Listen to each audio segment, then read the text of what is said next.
en el hemitórax, ruidos hidroaéreos en el hemitórax izquierdo generalmente, ¿no?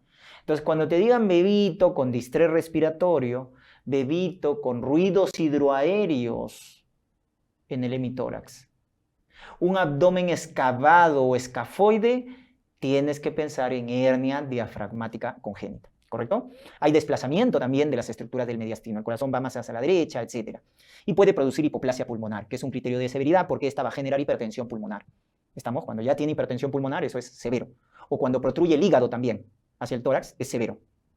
Entonces, hipertensión pulmonar o protrusión del hígado son criterios de severidad en la hernia diafragmática. ¿Y cuál es el manejo inicial? El manejo inicial de una hernia diafragmática congénita es asegurar la ventilación, porque el pulmón está colapsado. Entonces, ¿qué es lo que hacemos? Intubamos y ventilación mecánica. Ese es el manejo inicial, sobre todo cuando tiene distrés respiratorio. Lo estabilizamos, ¿no? Intubando y ventilación mecánica. No se da oxígeno por bolsa o mascarilla. Eso está contraindicado, porque si no dilatas más las asas intestinales. Intubas y das ventilación mecánica. Y luego ya la corrección, ¿no? Entonces, lo primero es el manejo respiratorio. Ojo, intubación, no oxígeno con mascarilla o bolsa. Y también manejo de la hipertensión pulmonar y una vez estabilizado ya la cirugía, ¿no? La reparación del defecto congénito. Muy bien. Y otras patologías tenemos el divertículo de Meckel. Recuerden, el divertículo de Meckel es un divertículo verdadero, ¿correcto? Que está en el borde antimesentérico, ¿no? Acá está el mesenterio y miren, en el borde antimesentérico.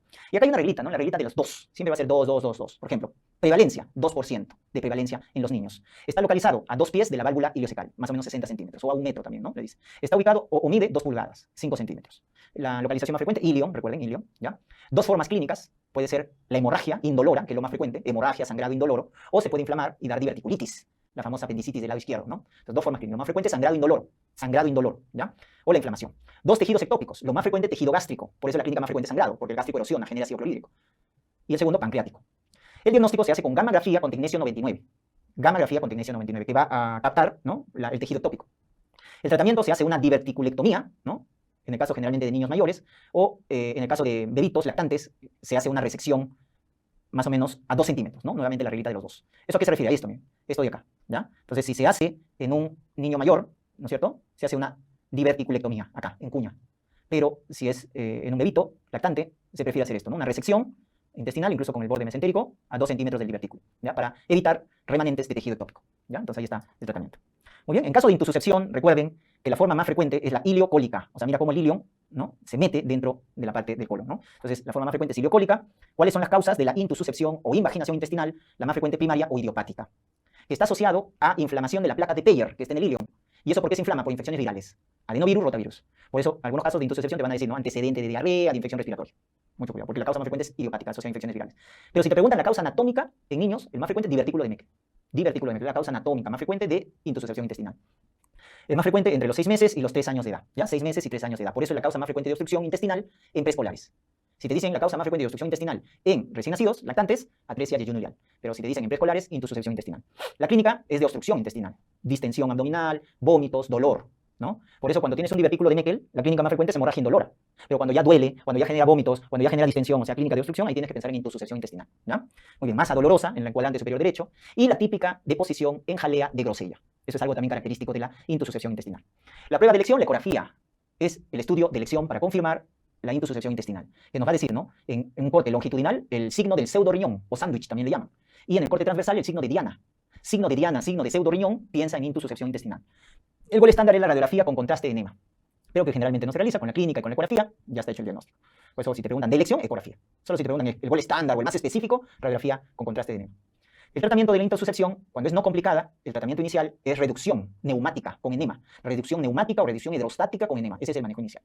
Ahora, cuando falla la reducción neumática o cuando hay datos de complicación, ¿y cuáles son complicaciones? Cuando hay, obviamente, peritonitis, perforación. Entonces, ahí es complicado, ¿ya? Peritonitis, perforación, o falla la reducción neumática, ahí recién la laparotomía, o sea, reducción quirúrgica, ¿ya? Ese es un dato importante. En la intususcepción, primero reducción neumática, pero ya si está complicada con peritonitis, perforación, o falló la reducción neumática, laparotomía, es decir, cirugía. La estenosis hipertrófica del píloro, recuerden, es un engrosamiento, sobre todo a nivel del píloro, de un músculo, de una capa muscular, sobre todo la circular interna, acuérdate, circular interna, ¿ya? Es más frecuente en varones primogénitos, entre la tercera semana de vida y 2 meses. Acuérdate, en 3 terceras semanas, los 21 días generalmente, ¿no? Hace la clínica, ¿ya? Factores de riesgo, exposición a nicotina y de antibióticos macrólidos. Eso puede ser un examen. ¿Con qué antibiótico se relaciona la estenosis hipertrófica del píloro? Con uso de macrólidos, ¿ya? Eritromicina. O exposición a nicotina. La clínica es característica. Te dicen a las 3 semanas de vida, a los 21 días, te dicen vómitos no biliosos, ¿correcto? En proyectil, postprandiales. ¿Por qué no biliosos? Porque está proximal a la ampolla de Vater. Como está proximal a la ampolla de Vater, es no bilioso, ¿ya? Para diferenciarlo de los vómitos biliosos de las atresias intestinales.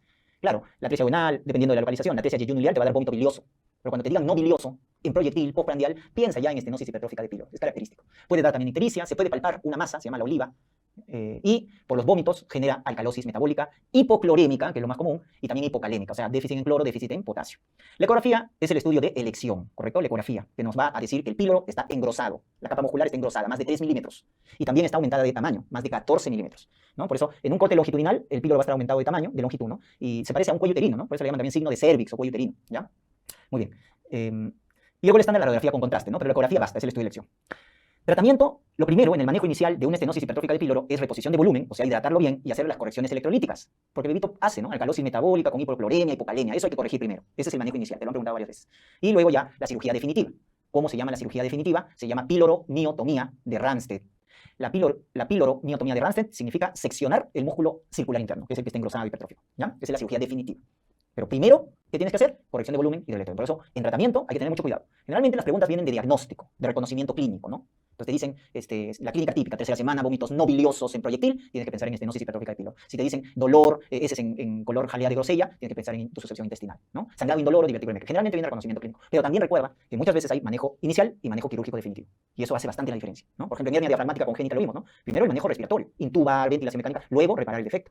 En lintosucesión, primero reducción neumática. Falla o hay complicación, la cirugía. En atresia de vía biliar, primero tu técnica de Kasai, luego trasplante hepático. O sea, hay manejo inicial, manejo definitivo. Eso siempre tienes que ver, ¿correcto? Entonces la estenosis hipertrófica de píloro no es la excepción. Manejo inicial, corregir volumen, trastorno electrolítico, manejo definitivo, piloromiotomía de Ramstedt. Muy bien. Y para terminar, lo que viene a ser el reflujo vésico-ureteral. Lo más frecuente es primario, ¿correcto? Porque el uréter se implanta mal en la pared de la vejiga y genera reflujo, ¿ya? Puede estar asociado a anomalías de la unión vésico-ureteral, ¿no? Normalmente la unión entre el uréter y la vejiga debe ser oblicua. Cosa que cuando la vejiga se distiende, se tapona el uréter y de esa manera no hay reflujo. Pero cuando es perpendicular, ¿no? Ahí es donde viene el problema, porque no se va a cerrar y va a generar reflujo. Puede ser fisiológico en los primeros años de vida, ¿ya? Pero si ya genera clínica como ito recurrente, eso ya es patológico, ¿no? El reflujo vésico-ureteral, al igual que la vejiga neurogénica, te puede generar ito recurrente. Hay una clasificación, ¿no? Dependiendo de este estudio diagnóstico. ¿Cuál es el estudio diagnóstico para reflujo vésico-ureteral? La cisturetrografía miccional seriada, el famoso CUMS, ¿ya? Cisturetrografía miccional seriada es el estudio de elección que nos va a confirmar en 5 grados, o nos va a clasificar en 5 grados el reflujo vésico-ureteral. El 1 te van a decir reflujo parcial, ¿no? El 2, reflujo total. Pero no hay dilatación de ureter, ni en 1 ni en 2. Solo hay reflujo. Reflujo parcial, 1, reflujo total, 2. Y el 1 y el 2 es leve. El 3 es moderado, porque en el 3 ya te dicen dilatación del ureter. Cuando hablan de dilatación del ureter es 3. Ya eso es reflujo moderado. Y los severos es el 4 y el 5.